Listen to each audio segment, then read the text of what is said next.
श्री स्वामी समर्थ. स्वामी समर्थ केंद्रानुसार आणि दिंडोरी प्रणीतनुसार घटस्थापना कशा प्रकारे करावी, साहित्य कोणते घ्यावं आणि कलर कोणता, संपूर्ण माहिती मी या व्हिडिओमध्ये सांगणार आहे, त्यामुळे लास्टपर्यंत बघायचं आहे. घटस्थापना नवरात्र अश्विन शुद्ध शारदीय नवरात्र घटस्थापना व विधी. साहित्य सांगते. देवघरातील कुलदेवीचे टाक, वाळूची टोपली, मातीचा घट, कोरल लाल वस्त्र, वेड्याची 11 पाणी, माड लावण्यासाठी मंडपी, पाट, चौरंग, अखंड दीप, हळदी कुंकू, धूप दीप, खडीसाखर, दुर्वा, फुलं, सुपारी, पाणी, ताम्हण, पडी, नित्यसेवेचे ग्रंथ, आसन. श्री स्वामी समर्थ व श्री स्वामी समर्थ जप 1 माळ करावा.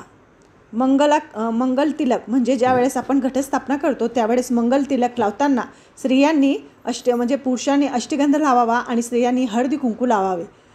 आणि आपल्याला त्यावेळेस हा मंत्र म्हणायचा आहे, प्रत्येकाने म्हणायचा आहे. ओम सर्व मंगल मांगल्ये शिवे सर्वार्थ साधिके शरण्य त्र्यंबके गौरी नारायणी नमस्तुते. हा मंत्र प्रत्येक पुरुषाने आणि स्त्रीने म्हणायचा आहे. हा मंत्र म्हणून पुरुषांनी अष्टगंध व महिलांनी हळदी कुंकू आपल्या कपाळावर लावायचा आहे. मग आपल्याला घटस्थापनेची सुरुवात करायची आहे. आता मी तुम्हाला सांगणार, त्याच्यासाठी तुम्हाला आचमनसुद्धा करावं लागणार आहे. आचमन करण्यासाठी मी जे तुम्हाला नावं सांगणार ते वरच्या साईडला तुम्हाला दिसतील, त्याप्रमाणे आपल्याला आचमनसुद्धा करायचं आहे.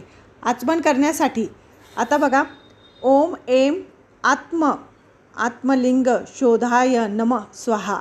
ओम ही विद्यातत्व शोधाय नमः स्वाहा. ओम क्ली शिवतत्व शोधाय नमः स्वाहा. ओम ह्रीं क्लीं सर्वतत्व शोधाय नमः स्वाहा. असा तुम्हाला आचमन करताना म्हणायचं आहे. प्राणायाम करताना गायत्री मंत्र म्हणून प्राणायाम करायचा आहे. संकल्प करायचा आहे. ज्यावेळेस आपण कुठलंही कार्य करतो त्यावेळेस आपल्याला संकल्प करावा लागतो.